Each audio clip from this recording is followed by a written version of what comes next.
There you mate. I have a feeling that's Like 5 claps. That's If you gonna can't make it sink even it now, worse then now. if you can't sink it now, then you got. I don't know. Let me do one more big one. There you Just keep clapping like autistic children. go. For the next hour, just Stimming. keep clapping. Yes. Right. What's the first topic today?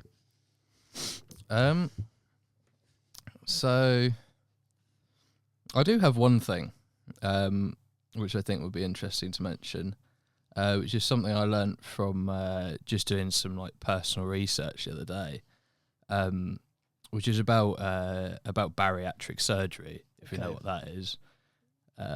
So it's quite niche, but you know, do you know what bariatric surgery is? No, explain to me. No, so bariatric surgery is basically like gastric band surgery. Yeah. All right. So for most people, they will only consider that if you have a BMI of around like 40. Fucking hell. Which is really, it's quite high, yeah. But there's one group of people that they will do it if you've got a BMI as low as, I think, 27. Really? Yeah. I'm pretty sure my BMI is over that. It potentially is, yeah. But what do you think that exception is? And it might surprise you, because it surprised me. What the exception is for them So being able to have it done. It's a group under of people. 30%. It's a group of people. So I'll let you have a guess first, and then I'll give you a clue. Some form of mental health illness. No. Okay, so I'll give you quite a strong clue. It's a race of people. Really? Like genuinely, this is what I was reading. What race? So it's actually Asians. I thought something like that. Yeah. It's actually Asians. So apparently Asians will be considered sooner than other races because they more typically store fat around more vulnerable areas like the midsection, and because they store it around the midsection, that makes them more likely to get things like heart disease and stuff like that. So yeah, for most people a BMI of 40, but if you're Asian, you know, you're going to have bariatric surgery essentially. Wow. Yeah. What are your thoughts on that? I think that's just surprised me, to be honest. I think it's understandable, you know, the reasons as to why they do it, because they're more, theoretically, they're more vulnerable. But just it's surprising to me. Do you think it's manageable without surgery? Oh, 100%. 100%. I'm not saying that you should. So don't get me wrong, this isn't me saying that I approve bariatric surgery. Start advising your clients. Try to mate, just get bariatric surgery. No, I don't think that bariatric surgery is a great idea. I think that I'd recommend someone. And this is again not saying I recommend it, but I'd probably recommend someone look into like Ozempic and like peptides before bariatric surgery. Just because bariatric surgery is such a fucking serious thing to do. It's like you're literally cutting yourself open, just because you're that like reducing your stomach size. Yeah, because you find it that hard to not eat. You're getting someone to put a fucking rubber band around your stomach so you can't eat. Yeah, like, that's serious. Crazy. That is serious shit. Yeah, that's pretty crazy. But what do you reckon about the weight loss drugs in comparison to that? Obviously, it's nowhere near as bad and serious, but do you approve or not? So this is something that my opinion's kind of floating in the middle of the spectrum on at the minute, because I was quite against it, but I think my natural response was because it was like a external like compound that you're putting in your body, you know, very, very apprehensive. about it, and I think people should be apprehensive about doing stuff like that. But the more research that I've done into it, the more I'm kind of seeing that realistically, it's not actually that bad for you if you get it done by a doctor for a short period of time. But I genuinely don't think that the results will last, because if you take a drug which is going to make you lose weight and then you stop taking the drug but nothing else has changed, what do you think is then going to happen? Yeah, no, 100%. I think this is what people want a short-term fix for a long-term issue. And they look at these drugs and they think it's a weight loss drug. Now, I've had clients take this before and they're like, oh, yeah, I lost a little bit of weight and I just gained it straight back. And it's like, yeah, because you haven't changed anything. Like, all you've done is took a drug. It's not even a weight loss drug. It's an appetite suppressant. That's all it is. And people think that, mate, I've heard stories of people taking, whether it's Retta or Ozempic or Monjaro. Is that retatrutide? Yeah. I think that's meant to be the best one out of all of them. I've done a little bit about that. Yeah, I've done a bit of research into that, and there's very minimal side effects. And I've noticed a few bodybuilders. I started taking it, prepping for a show. I know a strongman who takes it, and he recommends it quite highly. Yeah, so like, going off topic a little bit, but I think if you're like a bodybuilder or an athlete of some sort where that stuff is legal, I think it's a good tool. Like, because you don't need to teach a bodybuilder discipline. You don't need to teach them how to eat. They already know how to. So, like, prepping for a show, if a bodybuilder takes Retta, I don't think it's necessarily a bad thing, because that's probably actually going to help them on their cut. But for the average person taking it, who is overweight, has a problem with eating junk food, has no knowledge in terms of training, nutrition, for them just to take that with learning nothing else, just saying, hey, I'm gonna take this drug for X amount of time to make me lose weight. For one, obviously, they don't even know nothing about the drug. They think it's a weight loss drug. It's not. It's just going to suppress your appetite. So people still think they can eat exactly the same, but because they're taking this, they're like, oh, well, I'm still not losing weight. There's like, no, because you haven't changed anything about your diet. I've heard people just still eating absolute shit whilst being on this drug. It's like, okay, wait, well, that's number one, that's like not going to work. Number two, when you stop taking it, and if it does suppress your appetite and you do lose loads of weight, when you stop taking it, 'cause you can't take it forever, then you can put the weight back on because you've learnt nothing. And you hear fully grown men taking it, and they look and, from what they say, feel awful. Like, they're not training. Then some people are just not eating at all, going days without eating, losing muscle mass, but just because they're losing weight. There's a difference between weight and fat. And I think this is the trouble with it.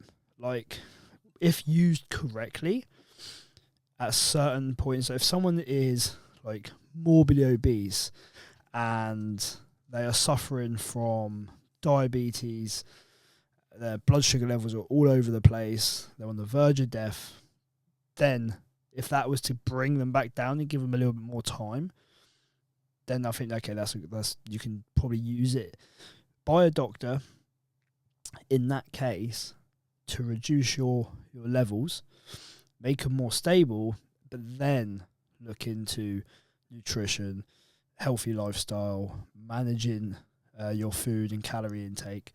But to just use it because you're going on holiday in 8 weeks, or you're just fed up of being overweight, is not a good enough reason to use it. And that's why most people will take it, stop taking it, and then go back to looking exactly the same as they were beforehand, or if not worse. I've actually got a potential client who is potentially going to go on these, right? And that sounds quite bad. That sounds like I've recommended him to take these.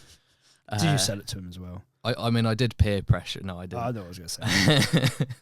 But no, so it's a kind of someone who I've met through other people, And essentially he was telling me about he's going to do some fat loss, and he's got an operation planned, right? But the doctor has basically said, unfortunately, like the kind of body fat and things like that are too high to do this operation. So going forward, let's do a cycle of these peptides. I can't remember which one he's going to take, but something like Ozempic, to get him down. And because I'm like fairly new to PT, I essentially said to him, like, look, man, like, I'm happy to help you out. Like, you give me some exposure, you know, training some people for free. You know, it'd be really interesting to see kind of your reaction. I think it'd be some good experience for me to try it out. So I'm potentially going to train him for a little while. And that would be really interesting to kind of see his experience from it, from having it prescribed by a doctor with an efficient training like program. Obviously, I'm going to make sure that he kind of has all the best tools to make long-term changes, you know, lifestyle, habits, etc., and just see what that does for him. Yeah. And I think personally, like that, I think he'll really benefit from. Yeah, no, 100%. And I think with actual proper guidance from a doctor, from a personal trainer, you stand a better chance of keeping the weight off long term. But the trouble is, a lot of the people the companies who are selling this are selling it as a quick fix, and they are literally targeting the personality traits of someone who's overweight.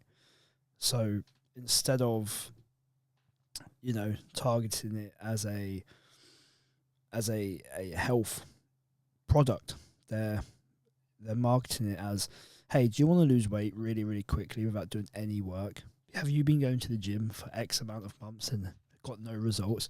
Well, you need to take this. And like the personality trait of someone who is overweight, 9 times out of 10, someone who is overweight is going to be undisciplined, unable to stay consistent in something, maybe a little bit lazy. And then they're just targeting those personality traits to sell them something. And in order to be in good shape, have good health, and not be overweight, you need to have the opposite of those personality traits. That's what you need to learn, is how to be consistent, how to be disciplined, how to work hard. And these drug companies are marketing it as, you don't need to do that, just take this. I think that's like really damaging. Do they actually? So I haven't seen much of the marketing towards that, and I imagine it's probably worse in America, because like, all things are really, yeah, especially health advice. Yeah. But I don't know. I haven't seen any of the marketing. But do they genuinely market it like that? Like, do they pull out all the stops, make it flashy, you know, or is there like kind of rules around the marketing? Like, they're not allowed to advertise it in that way. You know, they can't put an ad. Because I think the day that we see, like, I mean, you imagine you're watching YouTube, right? And I mean, the algorithm is already so fucked. Like, what I sent you, what the ad was that I was getting on YouTube, just awful, like, fitness advice made by AI and just selling you stuff that you don't need. I think the day that we get an ad for, like, weight loss drugs or something like that, that'd be terrifying. Yeah, no. I've trained several people who've been on these drugs, and in the consultations, because you contact whatever company, and then they will have a consultation with you over the phone, and they will literally sell it to you like that in the consultation, and then charge you £300 a month. It's fucking crazy. Are they actually doctors? I don't think so. No, I'm pretty sure. There's something seriously wrong about that process. I don't know what qualifications you need to sell it, but you can just go online and buy it. Yeah, and like, I mean, I guess even if these people are like pharmacists, right? I don't necessarily like blame them. I'd blame them for being kind of a little bit misinformed and doing things for money, but there probably is a lot more money in doing stuff like that than like working for the NHS and stuff like that. So Yeah, 100%. I think it's only going to become a bigger thing. And like you've got people like so Greg Doucette and people like that. And I know, well, I don't necessarily know what he offers, but I don't know if you know, he a while back got caught for like selling steroids, which is quite funny. But now, because it's like a thing like TRT, now you can offer it with your doctor. Yeah. He's got this sneaky little link in his like videos, and it's like, talk to a professional, and if you need TRT, he'll prescribe TRT. And it's like, oh man, like you don't need TRT, but like he's gonna make so much money off that, and it's all about money, really. Yeah, I wonder how much he's selling testosterone for. It's not that expensive. No, but when you've got, like, that's how he's going to do it, and it's probably just as lucrative because he's got it in this like professional format. He's got a doctor selling it to these people, but it's crazy because like the people who watch his videos, right, are probably like young guys, probably similar age to me, probably younger than me. Yeah. And it really does make me wonder if they contact him, they contact his doctor. If I contacted him and I had, say, I don't know, what would be a kind of rough ballpark? What should my test be? I don't know, probably around 20 something, mid-20s. Mid-20s. So if I had on the upper end, yeah. If I had like 15 or something, would this doctor then prescribe me testosterone? Depending on if he's a shady doctor, you know. Yeah. And that's pretty worrying. That's what I'm saying. What is I think it's between 7 and 30, somewhere between that. I think anything lower than 7, you qualify for TRT. So yeah, it'd be interesting to see what you'd have to qualify for.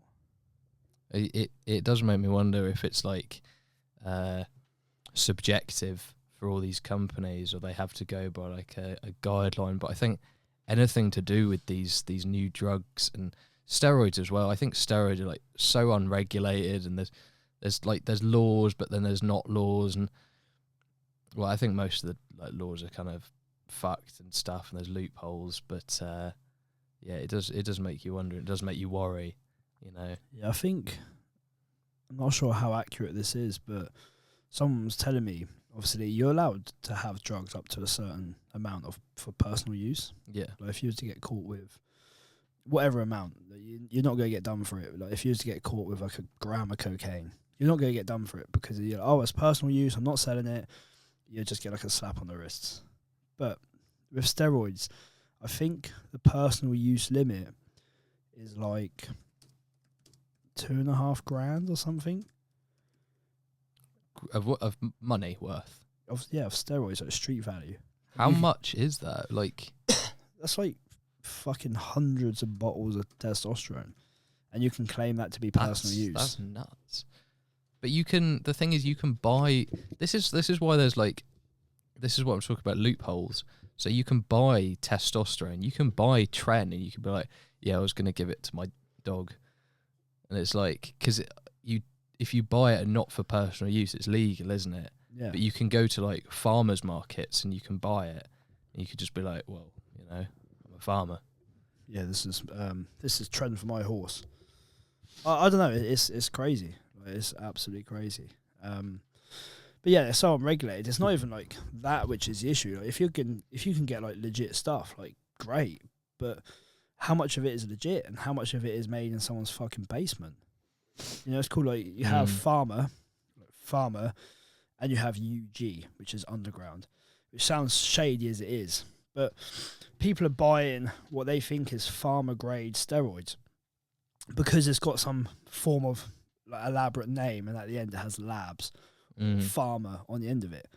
It's like, yeah, but like that's made in someone's basement, and they've just called it their lab or it's farmer. It's not farmer grade. Like farmer grade is like stuff you get from the hospital. Yeah. But no one really is going to have access to that, and they're buying what they think is farmer grade stuff, which is actually shit. The amount of times people, you know, like I take TRT as I mentioned on the last podcast, but like some people have said to me before, like, "Hey, I've got some farmer grade testosterone. Look at this." It's like, it looks cool, That's not farmer grade. Like that's that's not farmer. I don't know where you get it from, but yeah, there's the best thing to do, which most people won't do, is when they get steroids, to get them tested. You can buy testing kits. The amount of people I know who actually do that is pretty almost zero. Do you test your testosterone when you get it? Yeah, so the company which I get it from now, again, it's not pharma, but it comes with a test report, a lab report, and it's more expensive. Yeah, well, that's fair enough to be fair. But yeah, they're a controversial thing. The weight loss drugs, and just what I was going to say ages ago when you were talking about it, and you were mentioning how about the hunger suppression and things like that. I think there's a lot more to it, and people don't realise that obviously it's going to get rid of the hunger signals and stuff like that.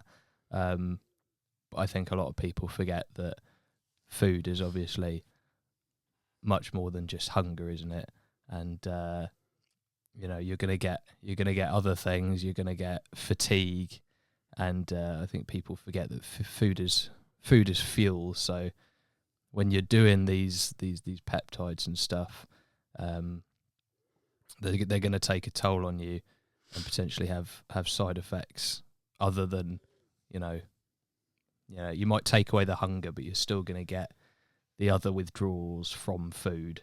Yeah, and things like that. 100%, and you won't necessarily realise it to begin with, but you'll soon start getting the negative side effects of not having food, like not eating correctly. And you're going to think, oh, it's the drugs. It's probably the side effects. It's a lot of it's probably the side effects of the lack of nutrition.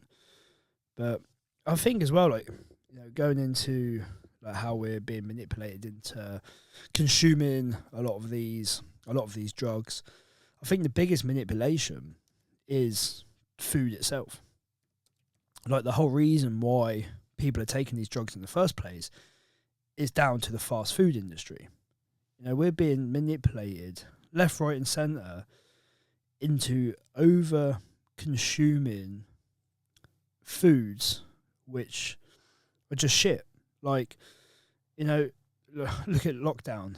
We got vouchers for McDonald's. It's like just food which is just like high in calories that most people are uneducated about, and foods like that are so easy to over consume. They're quite low in volume, but very, very high in calories. They're addictive. They're made to be addictive. Have you ever read a book called Ultra Processed People? No, I think I've heard of it though. Yeah, and it's like a lot of these fast food companies, they are hiring a lot of these fast food companies are hiring a team of scientists to determine what food has the most addictive texture, what food has the most attractive colour, what are we most likely to go back and reconsume. And it's like, if that's not manipulation, I don't know what is. That is like next level manipulation. That these companies are actually hiring a team of scientists to determine how can we eat more and how can we keep eating more. And I just think that's crazy. No wonder why there's like an obesity pandemic, when these foods, some of them are relatively cheap, and you could just like over and over consume a McDonald's, for example, and you're not full up after. You're still like starving after. Like, I haven't had a McDonald's in years, but I used to eat it all the time. I never really knew much about it when I was younger. And mate, I'd smash in like 5 cheeseburgers. And if you make cheeseburgers at home, you're not smashing in 5 cheeseburgers. That's what you think. Yeah, maybe. I'm just lying. I can eat a lot of food. But yeah, I just think we're being manipulated. I think that's where the real issue lies, is the fast food industry, the ultra processed food industry, and the ingredients that, the chicken nuggets have like 20 plus ingredients. I don't think chicken nuggets should have 20 ingredients.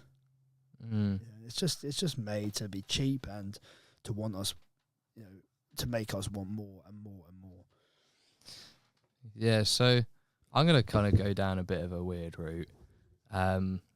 So I think with like the the capitalist world that we live in, like, I can understand, like, obviously why all these businesses do this stuff to drive profit and stuff like that, and they might not necessarily have people's health in concern, because they are just that driven on their business and their profit, which I think is a shame on like a personal level.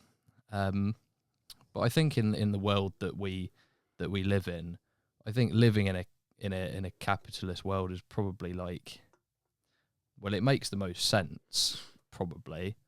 Otherwise, I don't think we'd be living in a world like this. But I think it's better to have people. I think as long as people are educated with the right information, if people want to make these choices, if people want to make bad choices, I think that they should be enabled to. And I think, obviously, there wouldn't be strong people if there wasn't weak-minded people. Do you know what I mean? And I think that freedom of choice to not necessarily care and stuff like that, I think obviously that gives value to having good health. Obviously, things need to be hard to have value, and I think people should be allowed to have free choice and make bad choices if they want to make bad choices. I don't think that, as much as it might be like a nice idea to have everything regulated and all foods be healthy, I think people should just be able to make their own choices. You know, if they want to have that unhealthy food, then they should be able to have it if they want it. Yeah, I think a lot of it though comes down to, like you said there, that freedom of choice. I think people have the freedom of choice, obviously, to do that, but do they have the freedom of choice? Because if you're addicted see, that's what I meant with, like, as long as they've got the best information, which I don't feel like they necessarily do. I think like, you know how on a smoking packet it's like, this shit's bad for you. Like, if you keep smoking for like 5-10 years, this is what your lungs gonna look like, a fucking raisin. Oh, like, yeah. You need to probably reel it in. I think that's it. Like, I think as humans, we bury our heads in the sand. Instead of facing an issue like head on, we just think, oh, if we don't talk about it, if we don't look at it, if we don't do any research into it, it doesn't exist. Like, I think everyone knows eating McDonald's on a regular basis is bad for you. But because the information is not, like, if you was to walk into McDonald's and be like, on the counter, they're like, hey, McDonald's kills. Yeah, they'd probably have less people going there. You still get people go there as a one-off. And I think, that would help. Obviously, I think it's quite sad, really, because people would still go there and they would still like feed it to their kids and stuff like that. Yeah, this is the trouble, and I think we all sort of know that in the back of our heads, but we sort of just ignore it because it's like, well, we can buy it over the counter, so it can't be that bad. Whereas, like, you go to buy a packet of cigarettes and you have to show ID and you have to be over a certain age, and it's got warning labels on. But like, the same with like energy drinks. Like, my pet hate, now I fucking hate seeing this, is people walking around, especially the gym, with a full sugar Monster. You know, like, I've got a 0 sugar one there. How angry does this make you? Very. And it's not them in particular. It's more like, cool, I've got a 0 sugar one, and look, disclaimer, it's not good. It's not good for you, you know? And you can be like, oh, moderation, this, that, and the other. Yeah, to a degree. It's got sweeteners in, and we can go down that route. But let's go down that route. But like the full sugar cans of Monster, they contain 56 grams of sugar. Okay, yeah. Now you put it like that. That's criminal. That is. I don't think that should be legal. 56 grams of sugar, and you see young lads, 15, 16, 17, walking around the gym, and they're having it at like 8 o'clock at night, and you're like, yeah, mate. When they're having it late as well, you just look at them and you're like, how are you going to sleep? And as well, it's like, I don't think a lot of people are aware of what 56 grams of sugar is. And I don't think they even look, because the amount of times, if I won't go up to random people, but hey man, do you know how many grams of sugar is in that? I mean, maybe I should do, I don't know. But to actually consume something and not even know how much sugar is in it and the damaging effects that can have on you long term. I just like that should have a warning label. You know, Monsters, full sugar Monsters should have a warning label. 56 grams of sugar in one can should be illegal. Especially when you have... You think it should just be straight up illegal? Mate, yeah. You don't think people should be allowed to make their own, choices, with the information that they're given? I mean, don't get me wrong, yeah, because people should obviously always have the freedom of choice. But I think there are, like, if we want to look in like, actually making it illegal, I think there are better things. Well, I say better. There are things which are less harmful, which are illegal. Then no, I agree with that. Then yeah, and I think it's not necessarily like that 1 can of sugar. Yeah, it is 1 can of sugar. Is going to make you have diabetes or overweight, but it's going to make you addicted. To have something which is that highly addictive.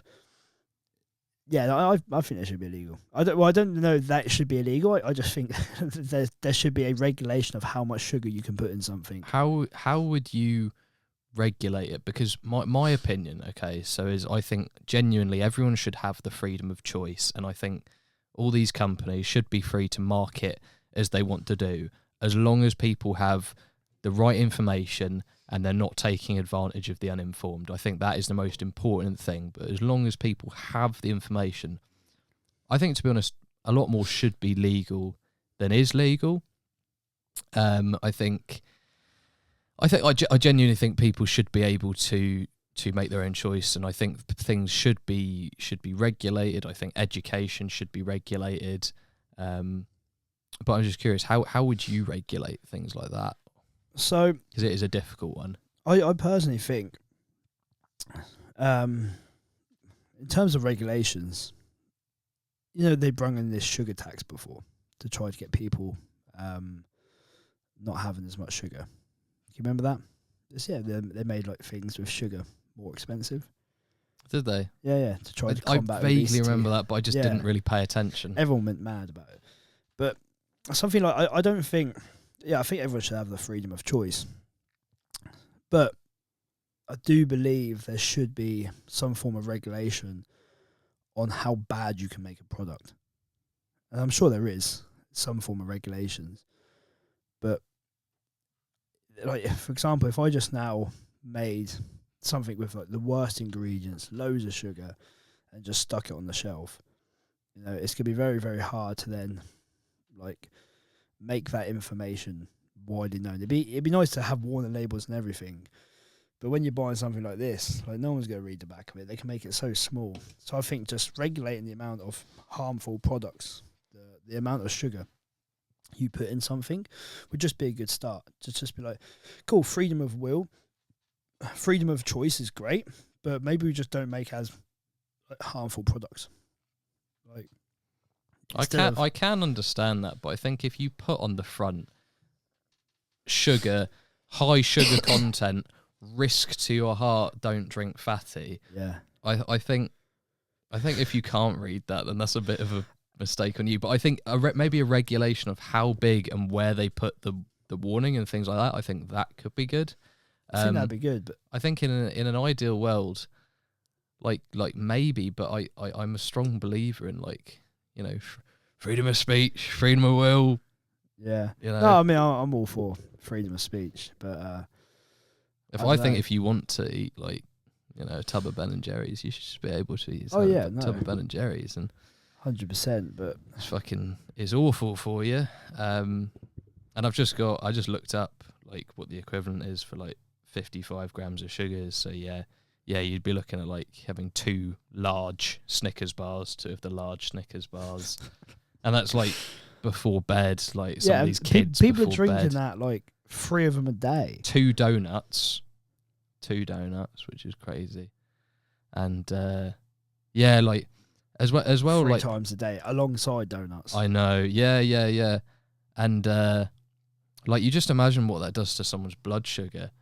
Yeah, like their insulin like resistance because they've got so like they're so high and they crash and it's up and down, and then like when they do eat stuff and then their insulin like overshoots, their blood sugar like is really low, and then they need that sugar. Like their sugar just must be all over the place. Like, and then the caffeine addiction from it as well.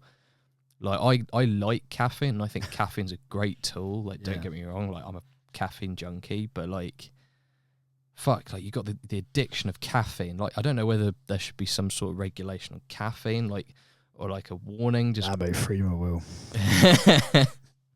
But 1,000 milligrams. Yeah, I mean, if you put 1,000 milligrams, there's got to be a law though for. That's what I mean. I think there are regulations on certain things. Like, do you see that Joe Wicks most recent documentary? No, I don't think so. That's quite interesting. I watched that, and I don't really like. I'm not a massive fan of Joe Wicks. I don't mind him. He gets a lot of like stick because he doesn't do, you know, like proper workouts as such, what we would class as a proper workout. He gets people just like moving around in their living room and stuff, and a lot of coaches are like, well, that's not really going to do nothing. I think he's getting people moving and he's getting them to eat better. I don't think he's necessarily an issue within the industry. A lot of coaches just seem to hate him.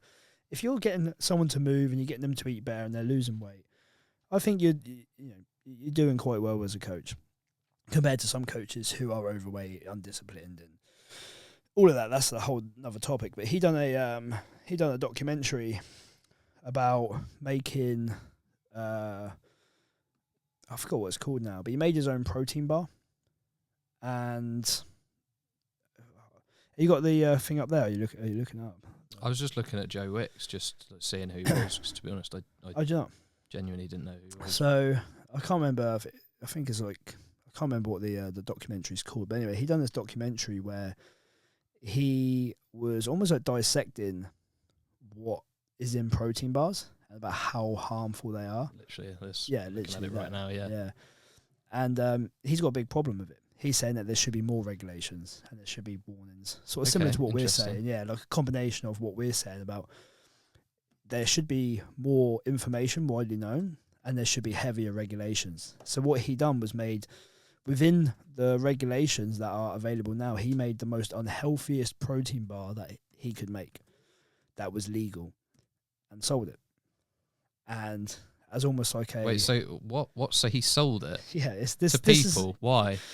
To say, because he documented him making this protein bar, which is full of absolute shit, documented how shit it was, then sold it as like a fuck you to the government, saying, hey, I'm doing this to call you out on the regulations aren't heavy enough and that we need more regulations and more information, which the message is there. I don't know if him actually selling it is the right way to go because people were actually buying it and eating it. And he on the label, he says, do not eat this protein bar.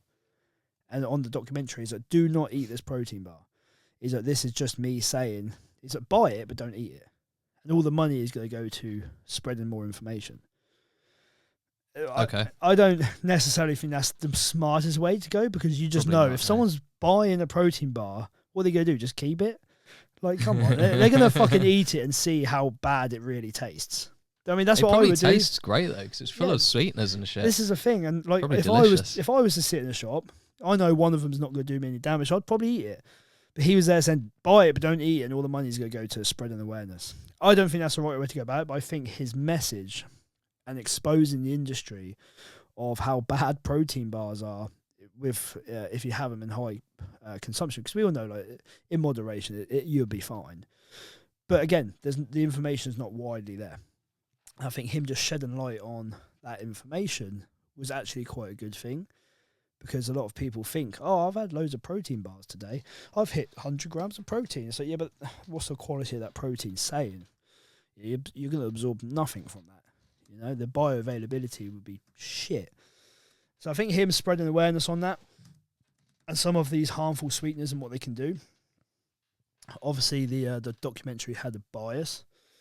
Now, if you actually really want to go deep into these sweeteners and the ingredients which are in there, yes, they can cause cancer and they can cause so many negative health effects, but obviously when consumed at certain quantities, which the documentary didn't go into.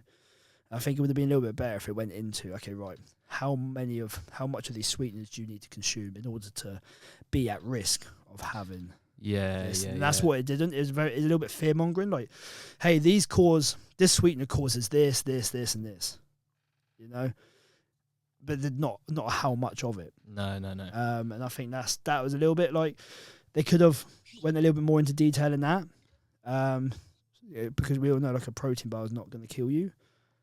But I think the documentary is still good because it's making people think, and I think anything where people think, you know, about what they're doing is a good thing. If it's thought provoking, I think that's a good thing. Like you said, then people can make up their own mind whether they actually want to go out and get, you know, any of these ingredients, any of these products.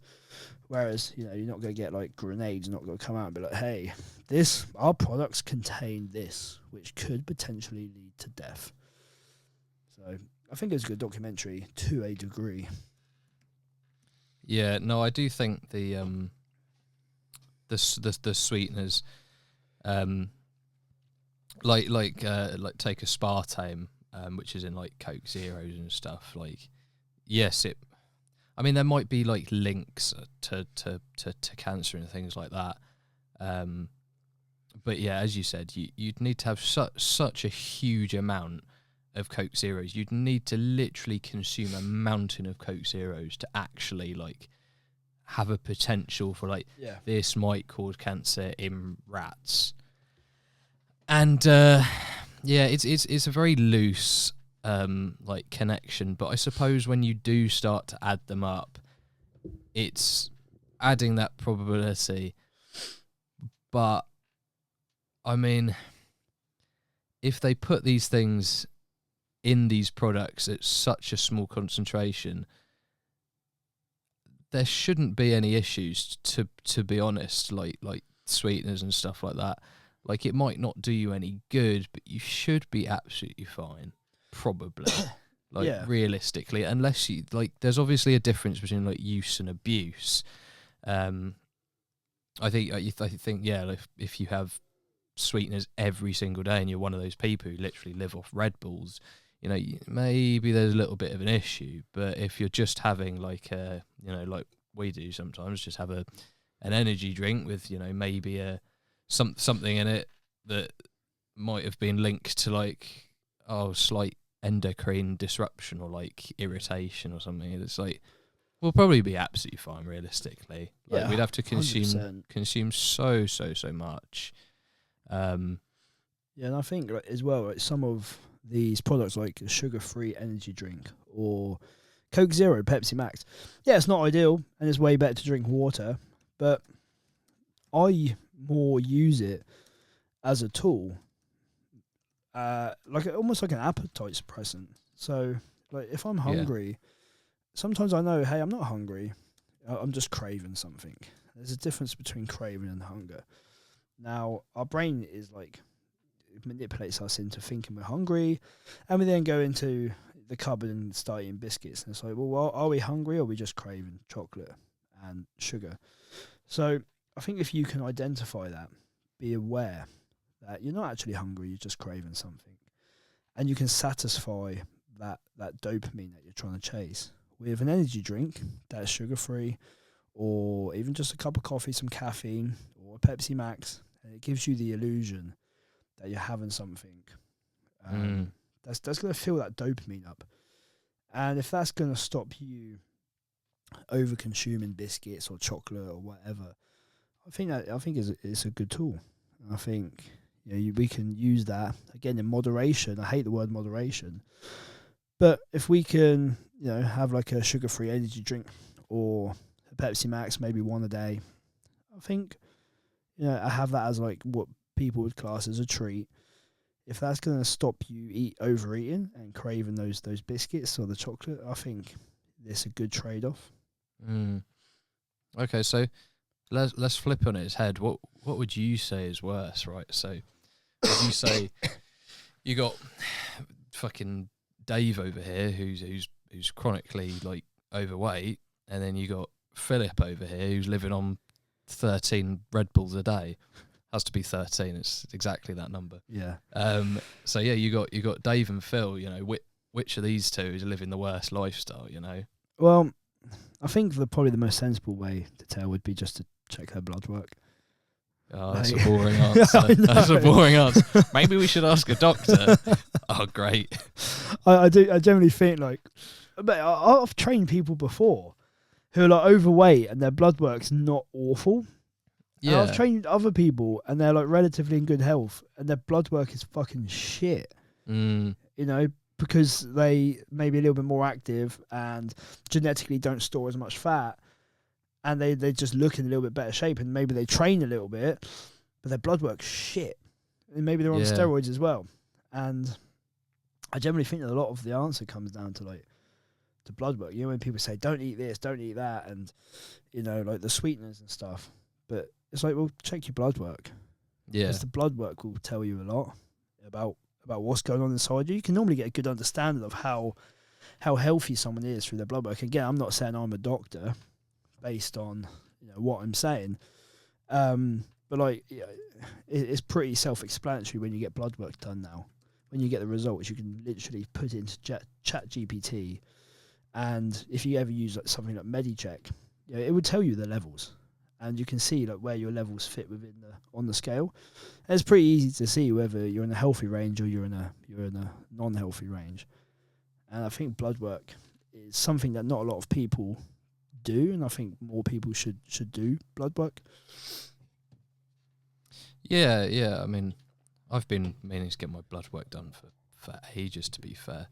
And I know you're not obviously a doctor, but you've obviously got more experience than I do. You're a doctor. I'm a level 3 personal trainer, so I'm a level 3 doctor. Yeah. I'm yeah. So obviously you've got more experience in it than I do. So if I do get my blood work done, and you can get, I don't know if you've seen, you can get those little things you put on your arm, and you just push a button. Like I saw you know, Joe Marler, rugby player. No, okay. Well, I quite like his stuff, and I follow him on Instagram, and he did a little blood test, and he put one of those things on his arm, and you just press a button, right? And if you've got a phobia of needles, so I know this sounds kind of fucking pathetic, right? You know, just get a fucking blood test. Okay. You get these little things, and you put them on your arm, press a button, and it just like, the blood just goes into this little vial, and then you send it off and get it tested. Yeah, I've never heard of that. Yeah. I think it's mainly for like people that don't like needles, so like pussies. Yeah, I'm not a massive fan of needles. Oh, yeah, they weird me out. I think. I mean, don't get me wrong. I don't have a phobia of needles, but I fucking hate getting my bloods done. I just hate looking at it just go drain into the vial. Yeah, it fucks with my head. I've had so many bad experiences as well, mate. The amount of times I've had like someone do a blood test on me and they've done it wrong. What do you mean wrong, Matt? I'm gonna get like so fucking squeamish. Oh, sorry. No, they like put it through my vein, through the vein. Well, they've just punctured the vein and then you start bleeding under the skin. Yeah, literally, and it swells up almost. They still get the blood out, or they put it in and it goes in wrong, and then put it out and go, oh, can we try your other arm? It's like, oh, fucking hell, really? Mate, every time, like... You just look down, you just look like a pincushion, and they're just fucking holes everywhere. Oh, mate, it freaks me out, and I've just had so many bad experiences with blood tests that I've never fainted in my life, apart from once when I was really ill. I was at the hospital, and they'd done a blood test, and I fainted, and I was like, just never again. Like, fuck blood tests, and I'll always like put things off now. But I will get my bloods done every like 6 months, and I have to like really work up to doing it. But I'm not like afraid of needles. But it's just the idea of sucking your blood out of your veins, which just is such a fucking horrible thing to think about. Yeah, that's the one thing which I can't deal with. It's just like needles into a vein. I don't know. I always think every time I get like a blood test done, I always think like, well, crackheads do it. You know, they do it on multiple times a day. Yeah, but that's stuff going in, but not. Yeah, but I mean, even coming out is more of a mental fucker. Yeah, but I mean, for me, it's just like the thought of a needle going into a vein freaks me out. Like whether someone's putting something in or out, it just freaks me out. The feeling of it and the thought of it. But yeah, I often think about these heroin addicts who do it multiple times a day in their groins, in their groin, in their feet. Why the groin? Because people do it like they run out of spaces, don't they? Yeah. Like, mate, I used to do this job, and I used to have to like deal with like the local homeless people, and like I had to hear some of their stories, and I'd have to attend these meetings without going into too much. You'd have detail. to attend these meetings. Yeah, about like the local crackheads. Were you part of these meetings? Were you attending these I was meetings as a member? Yeah, I was attending them. Yeah, trying to get some more needles. But no, yeah, no, I used to attend these meetings, and we used to like get backgrounds on who they were, and there's like a little I forgot what it was called. It's like a City Watch or something where, well, yeah, we'd have to go, and the local businesses would have to attend these meetings about like the infestation of crackheads within the area. It's literally a legit thing. Oh, so the crackheads wouldn't be attending the meeting? Oh, no, they wouldn't be attending. I was thinking it was like some sort of AA thing, and I was I was getting a bit confused, yeah. Okay. My name's Ryan Best. I've been addicted now. No, so I'd have to, it's like, it was like just the local crackheads within the area. And like, you were just thinking about how to like get rid of them, or what were you doing? Well, they talk about like, they'd have them on the screen, like, right, so this is Jim. He's a heroin addict. Also, it's like bounty hunter, like crackhead bounty hunter. How many have you racked up this week? Bring him in alive, and I'll give you 50 credits. Yeah, but they put him up on the screen. They're like, "This is so and so. He's not actually homeless. He's just a crackhead. Don't be fooled. He's not begging for sausage rolls outside Greg's. He's actually begging for crack." But like they talk about their stories and stuff, and then like. I was working security for a local business that had a problem with homeless people coming into the business, and I'd get to know some of them because I know who to look out for. I know them by their names, and I'd be like, "Oh, Jim, you can't be here today, mate. You know you're banned. Can you please leave?" And they'd be like, "Oh, fuck off, you cunt." But sometimes like I was so bored sometimes, and I never particularly liked the job. But I'd be like, there was a point where I was like, right, let's just talk to these people. Let's just actually have a conversation. Like, hey, man, like, how's things going? What are you up to? And I used to say to them, like, what made you turn to drugs? Yeah. I'd actually like got not friends with some of them, but I'd actually like, they're like, "Oh, right, mate, how's it going?" I'm like, "Oh, you're right, mate. You're staying off that heroin."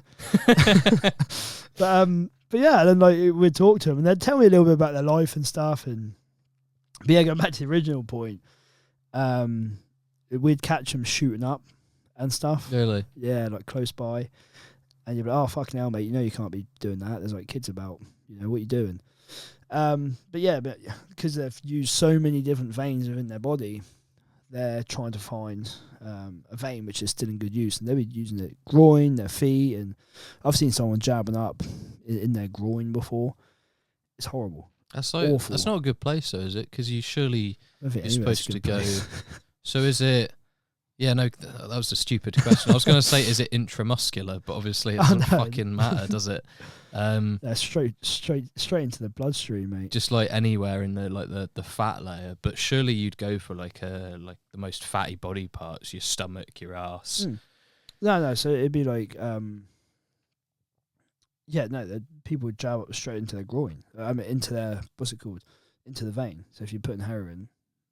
Using heroin, it's straight into the vein. That's crazy. So wherever there's a vein. Oh fuck! You got fucking heroin in your cock. Yeah, just should try it. That's sometime. Mad. Yeah, no, it's pretty mad. But I think as well, there's not that many homeless people that actually.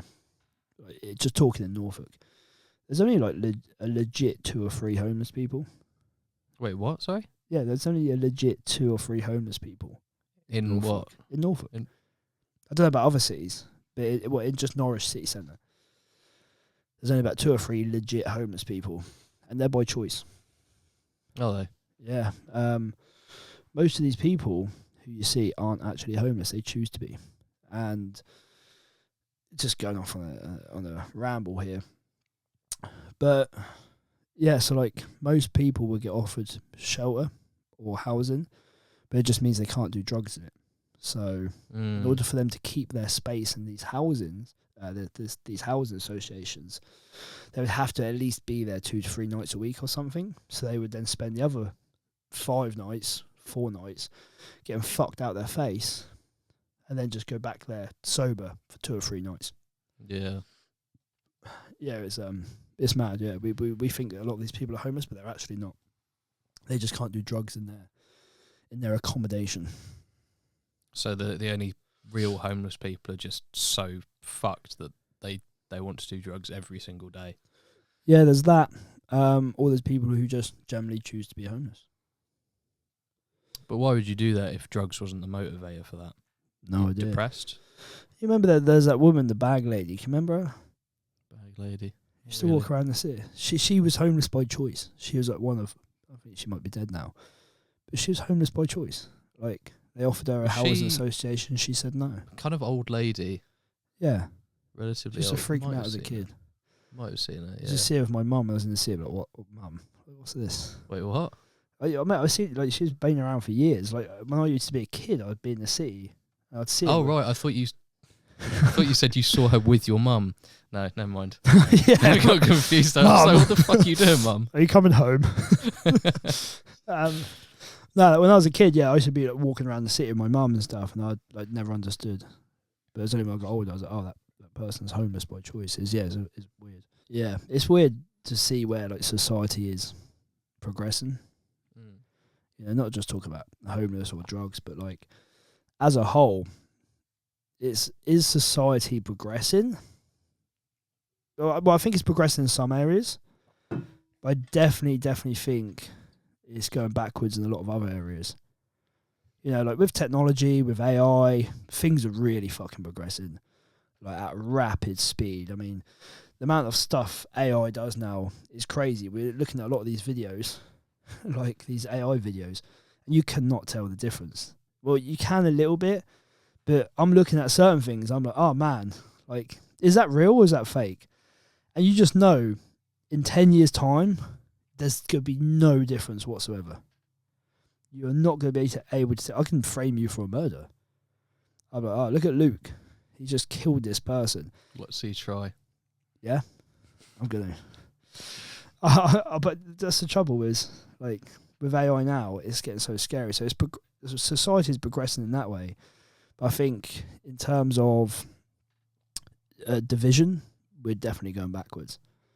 I think we are being divided as a society massively through politics. Yeah, so I think the world is great in some areas, and I'm actually quite for AI. It's quite controversial. I'm actually quite for it. I quite like technology. I think it's just a natural progression. You know, we're naturally progressing that way. I think you either integrate yourself with it or you fall behind, especially as a business.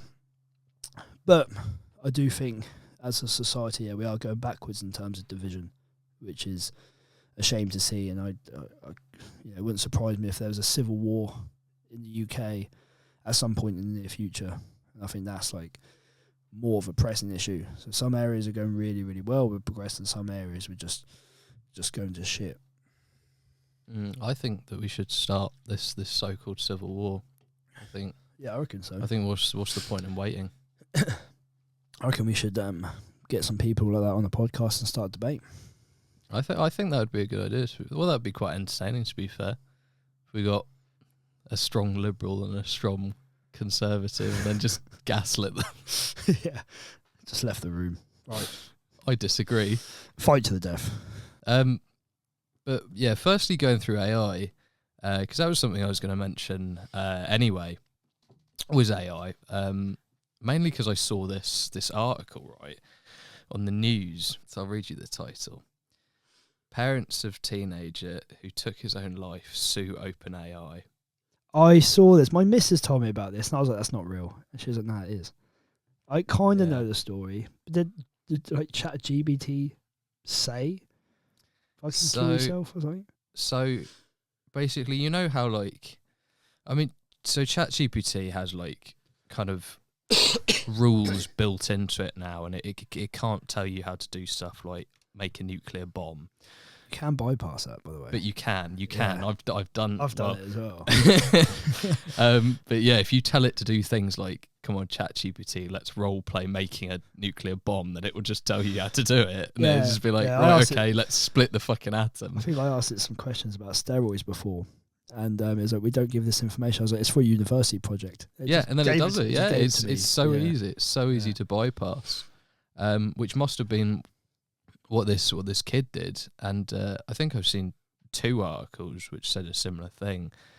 But I think it's essentially like, I don't think ChatGPT told them to do it.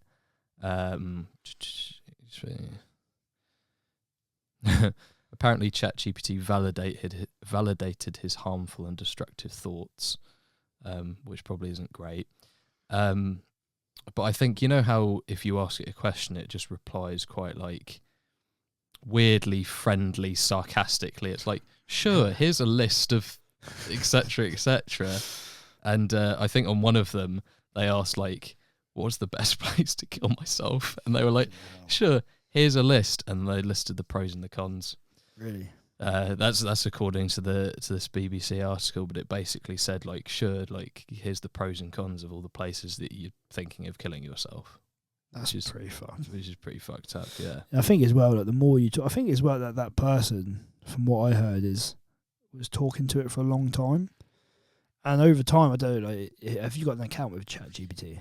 Yeah. Yeah, so it's like it sort of looks at the way you talk and almost like replicates it over time. I know I asked it a question the other day about my shoulder injury, and it was like, oh man, that's not good. So something similar, which I would say in my own language. I'm like, oh, fucking hell. But that's creepy though. Yeah, it's like it uses my words, my terminologies now, which I use. Really, no, that's weird to me. And I think that's probably what it done, because it takes information from websites and from like Google and stuff, and what other people have used it. So like if you obviously asked it something and your response is, ChatGPT just like feeds off itself. It's like a constant cycle, isn't it? Like it just relearns off itself and the people who use it, and obviously with information from Google. So I think if you have, like, the more of a conversation you have with it, so you probably find ChatGPT was using a lot of his own language and a lot of his own problems, and that's creating his own dialogue based on the feedback it was getting. So when you have that mixed with these little loopholes and stuff you can have with ChatGPT to bypass these regulations and all the information that is out on social media, Google, that's probably why it gave that response, which is quite scary. It's difficult to know whether it's a better idea to have an AI which is censored versus not censored. Obviously, I don't think that there should be an AI which is like, yeah, buddy, kill yourself. Oh, no. Like, that's fucked. Like, that's not good, obviously. But, like, it's a difficult one, to be honest, because you've got ChatGPT, which has quite, like, a big sensor on it, and then you've got like Gemini, which it's Google's AI, which has a fairly big sensor on it. It's like, no, I cannot create that image because it's defamation of like someone's identity and stuff like that. Like if I got ChatGPT, if I took a picture of you and I was like, put him in this scenario, do this to him and stuff like that, it'd be like, no, I can't deform that person's like whatever. But then then I'll ask it to like dress you up like something and it'll do that. But then if you just go to another AI, there's so many around now that they'll just do that for you. So it's like, is there even a point in like stopping that side of things? Yeah, I think one day AI would be so powerful. I mean, it's on its way there now. Like we said, imagine 10 years time. AI is going to be so powerful, it's unreal. Yeah, I think there'll be a time where it's just going to be so powerful that it's not going to be censored. And it will be able to do absolutely anything. I mean, to a degree. Like, yeah, it's, I mean, look at, you can just get to code a website within minutes. Yeah. That's fucking insane. Yeah, it's really cool. That is really insane. And yeah, no, it's interesting to see where it goes. And again, I'd rather be integrated with it than not. You know, it's either you're with it or you get left behind. I think that's what Elon Musk said. But yeah, society as a whole is definitely progressing in technology, like massively. Do you think a lot of this technology has been out for years, but they're just slowly releasing it because we wouldn't be able to handle it all in one go? Oh, I don't know. That's an interesting. I don't know whether that's classed as a conspiracy theory or not, because a lot of people are saying, like the iPhones, like this iPhone's been out for years of technology, but they're just releasing it so they have something to release and they have a backlog and they can just drip feed it to us. Because if they just now released their most up to date technology and they couldn't find any new technology for next year, they're not going to have an update. So apparently, stuff like that in terms of like capitalism and consumerism, I think that's probably a legit thing. They're bringing things out slowly. But yeah, no, I'm not sure. Like, a lot of this technology is the conspiracy theory it's been used for like multiple years. Like AI has been used for multiple years, but like we're only just discovering it now as the peasants who don't have access to it up until now. I can imagine like something that powerful, we probably are the last people to have access to it. It wouldn't surprise me. Yeah, I mean, it just makes me wonder what they've got in like Area 51 and stuff like that. You know, what they're fucking hiding in there. Like they got some fucking aliens. Like it turns out that like ChatGPT is just like we're just talking to this alien that's like plugged into a supercomputer or some just crazy shit like that. I don't know. Do you believe in aliens? I think that I don't know, but like based on the statistics that they give us, like surely it's likely. Because it's like there's so many planets and like life already seems like such an unlikelihood. Like surely you've got to like be open to the idea of that happening again. I think aliens are among us.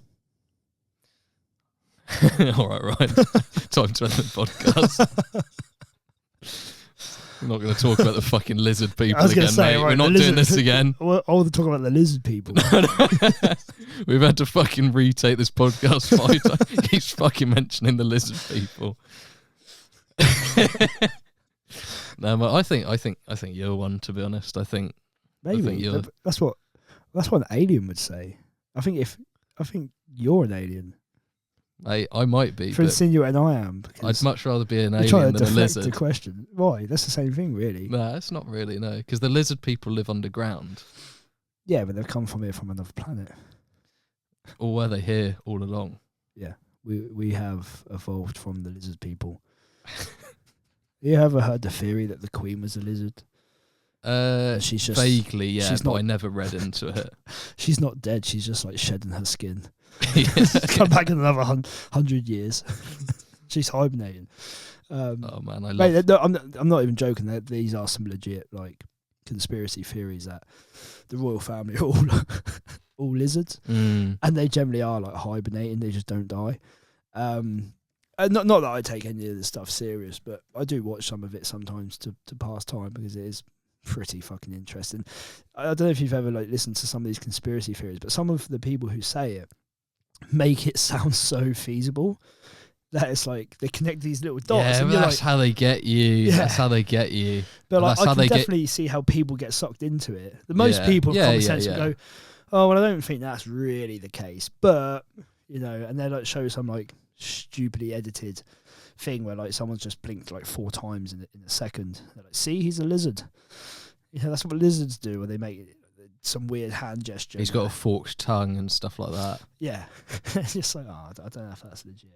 I mean, don't get me wrong. There are some conspiracy theories which I think are very, very feasible. And yeah, like we can both sit here and agree that the Earth is flat. Yeah. Like that's non-negotiable. But lizard people, like obviously, because they say the lizard people live underground, but if the Earth is flat, how's that going to work? Well, I think that's pretty self-explanatory, to be honest. I don't think we need to go into that. Yeah, I don't know. I think it'll all make itself known to us soon. I think. Do you believe the Earth is flat? Yeah. Yeah. Of course it is. It's like a disc. What is your belief of existence? What do you mean by that? How do you believe we got here?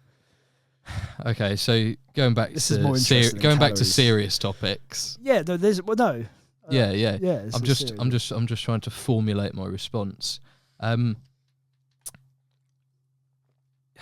think this So it's a topic bit of a relates to difficult everyone. one because they say, right, that we just happened to be, but that's like, so essentially we just got lucky that our molecules like lined up and all the atoms were in the right places to create DNA which wanted to reproduce itself. Yeah. But it's like, okay, so not only was the DNA created, but it was created in such a perfect circumstance, and it was also created to want to recreate. And that makes me wonder if like life was created before, but it didn't want to recreate. Like imagine a cell just came to be, but it didn't want to keep going. It was just existed and then just died, which is fascinating. And it also makes me wonder like why life wants to keep living. Like what the fuck is the point in like continuing to live? Like obviously we want to live because we're just so ingrained. It's natural to us to want to live. But like why has life evolved to want to live? But it does seem quite far-fetched when you think about it, that we just came to be underground in a very particular set of circumstances, everything lined up for us to just exist. Yeah, like if you look at the probability of you existing, just you, and that's not even like how the world got created. In terms of how you beat the sperm race and you won, that you know the statistics are almost zero, and that's just for you, me, and you being here. Every human on this world had almost like a 0.001% chance of actually making that sperm race and being here. And that's just one metric of so many. Yeah, and it's like if you just take that into a human and look how many humans there are on this planet and how like the rate that we're reproducing. So then when you take into account the probability of the universe being made and how that got here, that's even lower probability. So yeah, it's a question which I think about a lot. It's like it almost seems too good to be true. It's quite a natural. I think a lot of people do think about it like subconsciously, or like, you know, when you've got nothing else to think about, I think it does cross your mind because it's a question that no one really has the answers to. We're made so intricately. Like we got two eyes to see, you know, the way our heart beats and our subconscious thoughts and our consciousness and our limbs. It's like we're so almost like symmetrically perfect. Like look how like symmetrically perfect our eyes are. I know some people's are a bit wonky, but like, but for the most part, like if I now was to get you to draw, you know, like you by hand, no matter how good of a drawer you're not gonna be able to make it that accurate as the way we're made. We're made with such precision, and the way we can just reproduce, the way we can live off the earth, and everything we need is sort of like we can live off the earth. Like people have been doing it for thousands of years without any form of technology and ingredients and all these sweeteners and artificial things that we've been talking about.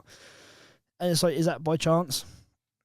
Is that really by chance? It's such a complicated like procedure to make people. Like even nature has given itself space for error in the fact that we're all so different.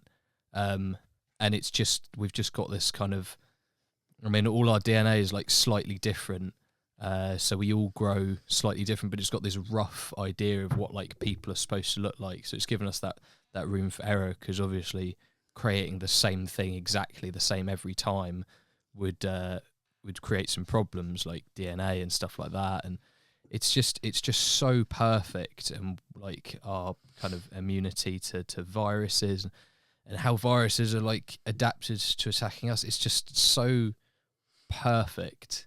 It does seem a little bit far-fetched when you think about it, but realistically, like what are the alternatives? Because you start mentioning the alternatives for like existence, and you sound crazy to yourself, really. You like obviously there's the God kind of situation, but I mean that without even touching on that, I personally don't go with that choice.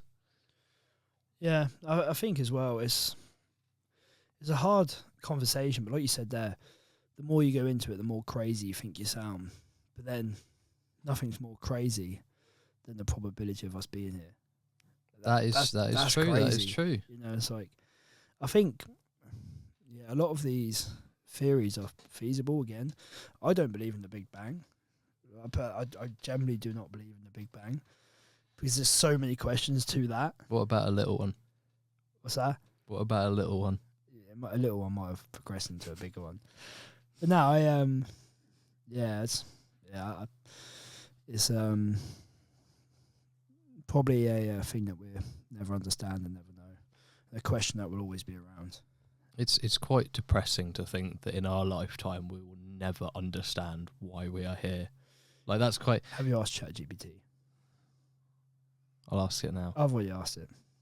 I asked it what's my chances of existence, and it told me 1 in like 100 million. Yeah, that's crazy, isn't it? It's decent odds. I've made bets on worse odds. Yeah, how'd that go? I won. Okay, so like, what would be the question? What are the most rational theories? Sure, for Big Bang is the first one. Existence of life. Give me top 5. I think simulation theories are really feasible. Yeah, so it's really deep, right? And there's this one theory that someone told me about, and it's so my friend he tried to explain this to me, and I just couldn't get it, so I had to basically do my own research, because when I don't understand something, it just frustrates the fuck out of me. So even though like I don't really understand it now, I get the premise of it, and I've forgotten now, but if you have a chance, this would be something really interesting to talk about. It's called holographic universe. Okay. And it's such a mind fuck. But it's basically suggesting that our 3-dimensional reality is a projection of information encoded on a 2-dimensional surface. It's without having to watch a video for like at least 10 minutes, it doesn't make sense. But if you get a chance, essentially is the idea that there's a big 2-dimensional space and it's projecting our 3D reality. So we are real. The information in which we are is real, but we are not actually real. We are just a projection of information on a 2D encoded universe. So it gets quite trippy. But yeah, basically like we are information, but this is not real. This is just information.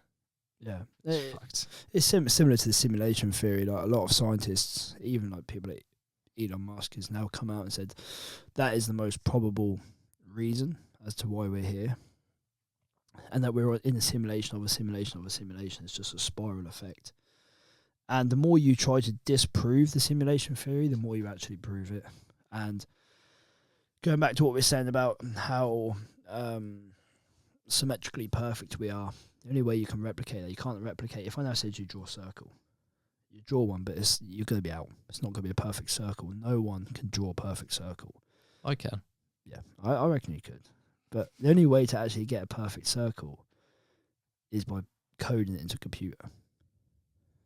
And it's like, okay, or using like a what they call it, protractor or whatever they are. I haven't used one for years, but it's like things like that is the only way you can make something perfect. So the precision that we have been made like when you try to disprove the simulation theory, things just keep proving it. There's a documentary I watched, and the stuff there just didn't make sense. But it's weird because if that's true, then there still has to be a creator. And with proving the simulation theory, you're also proving the concept of God and how that must be real. Yeah, Because I mean, it's that's a creator. yeah, technically it would be a god, wouldn't it? Yeah, a higher being. Yeah. Yeah, but it makes you wonder, why are we being simulated? What the fuck is the purpose? Maybe for there is that? no reason. Or we're being simulated in a computer to test something for the real reality. That's what I said. Yeah, so And that could be real yeah. fucked, because what if, right, when AI gets so advanced, we're putting stuff into a computer, we're just like, hey, I need to know the chances of this happening to a society, run this simulation of 5 years to see what happens, and just simulate an entire population. Yeah. And what if we're just that? What if That's- someone's just like, test the effects of something on a civilization, and that's us? Yeah, and this is what I think I had the conversation with my miss before, because we watched this documentary. She was like, yeah, well, what's the point? I said, maybe there is no point. Maybe, I said, if that is the reason why we're here, I said, there's millions of simulations running to see what the outcome of certain like society will be. So it's like, if you're some form of dictator or president or whatever, and you want to know what the best route to take is, you know, what best political decision to make is, run a simulation for this decision, and this decision. Which one gives you the best outcome? This one, cool, let's go with this decision. Something like that. Hopefully that's not the case. Hopefully our life has a little bit more meaning. But I can imagine on the illusion of time, like our life, let's say 70, 80, 90 years, probably goes in the scale of time is like a blink of a second, you know, a grain of sand, which is pretty fucking nuts. That is crazy. Yeah, I guess you've kind of got a choice, really. If you go down that route, you've got the nihilism route, which is you just conclude that life has just fucking no meaning, and we're just fucked. But obviously, then you'll probably end up doing something like killing yourself, which isn't ideal. But then you got like existentialism, which is like the philosophy of finding your meaning, accepting that there is no meaning of life, and then creating your own purpose, and like in kind of embracing individual freedom. Which, to be honest, I think that's kind of all you can do. Like, don't get me wrong, I think there's such things as like bad and good, but I think existentialism definitely has a place.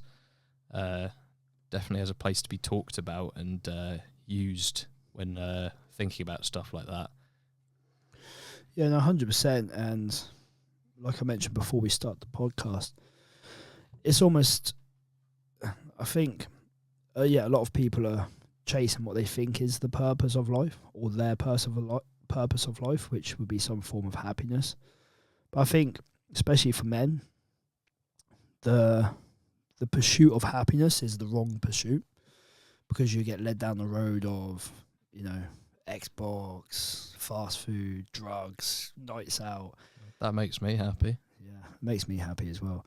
But I think that's like where people get wrong, is they mix up happiness and purpose, and they try to like entwine the two.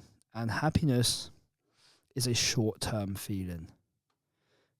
Purpose and fulfillment is a long-term feeling, and people will chase the short-term dopamine, the drugs, the partying, the women, all of that rubbish. You know, going on nights out, the materialistic things, and what they won't focus on is the things which will really make them happy, which is that purpose, the fulfillment, providing, helping people.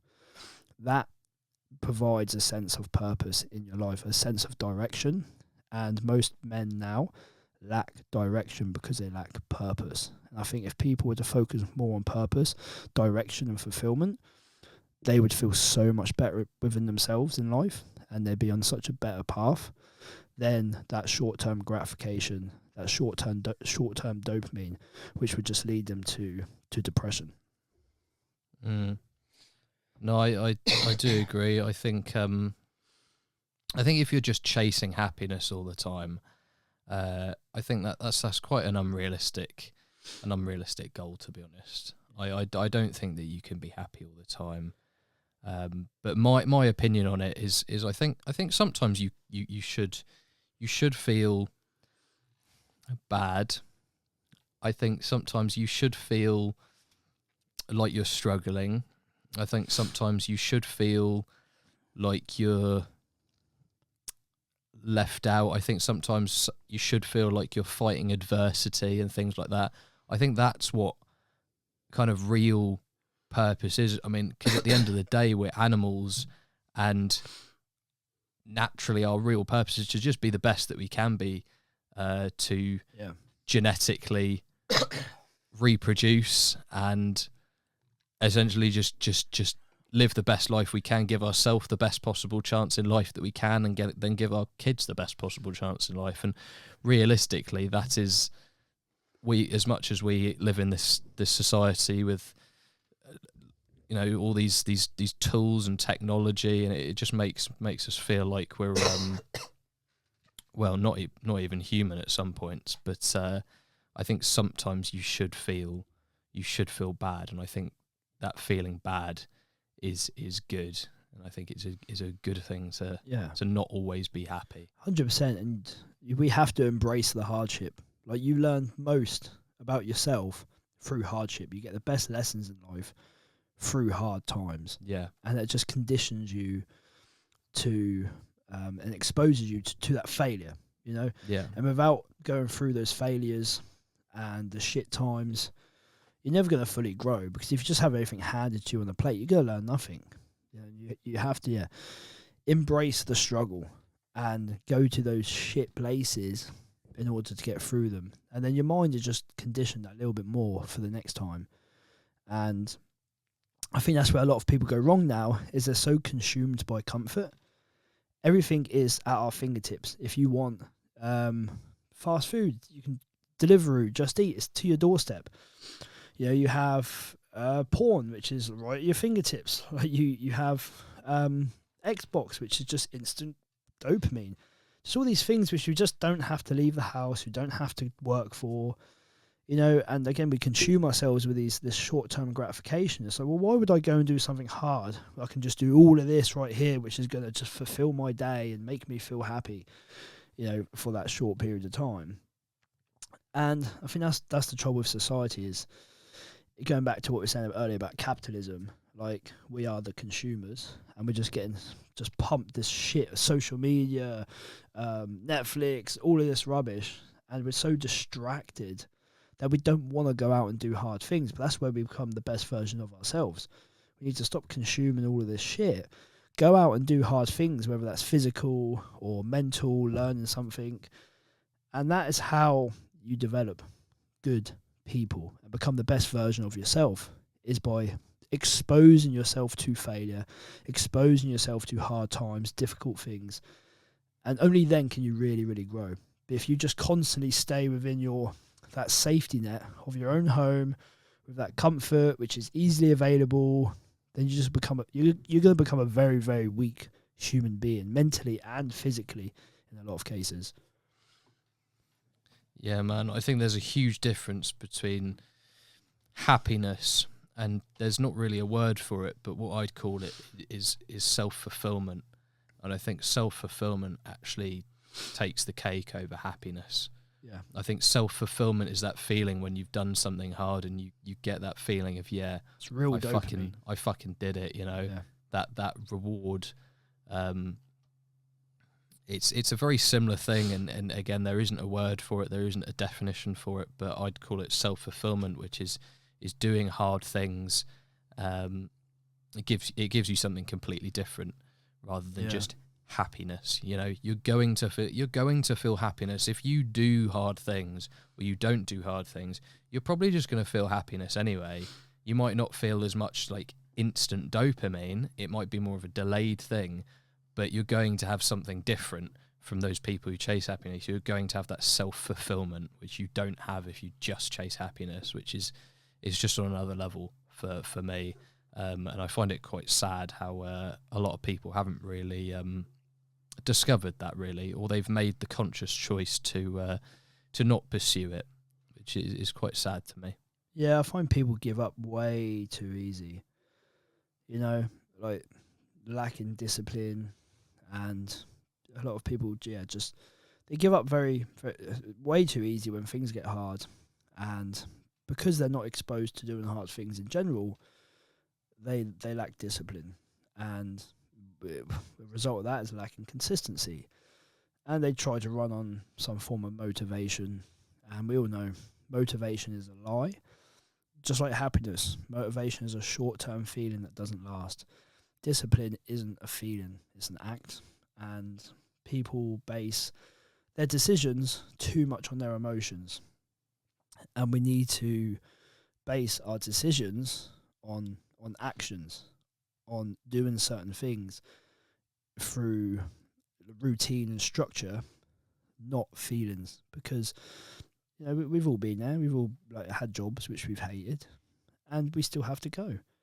And that's through discipline. That's because we know we need to. We have to. And if we just based everything on our feelings, what makes us happy? What makes us feel comfortable? What makes us feel nice? What makes us feel motivated? Nothing would get done.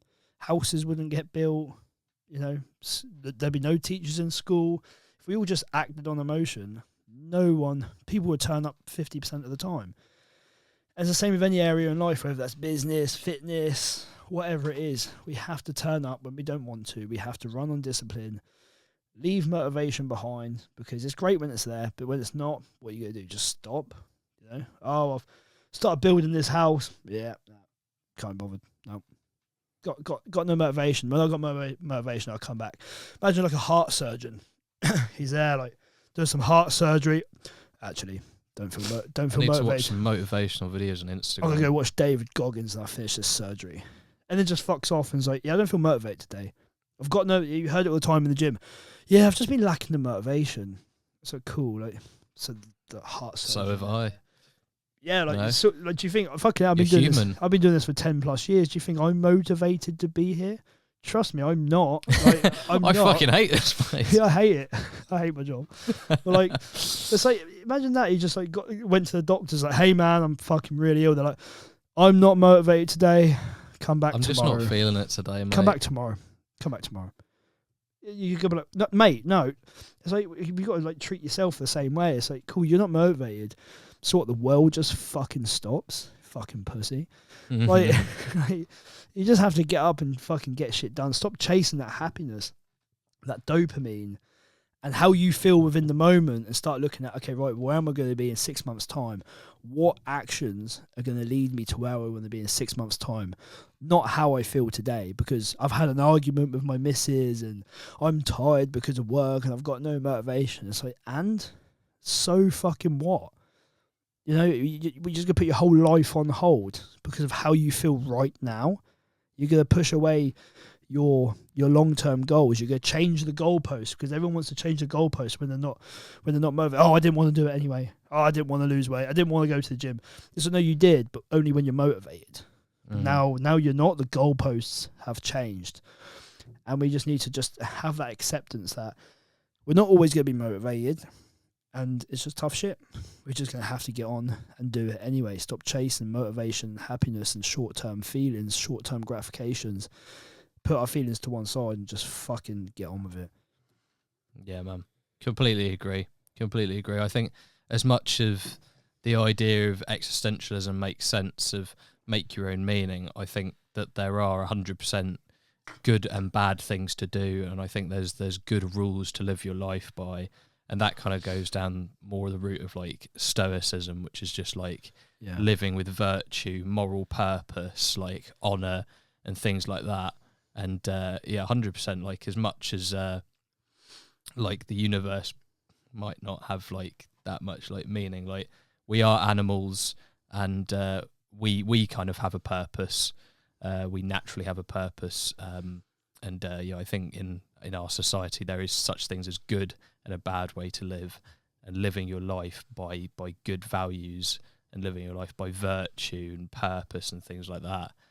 So 100%, definitely give yourself some rules to live life by, you know, hold yourself accountable, and just fucking work hard, and chase that long-term gratification and things like that.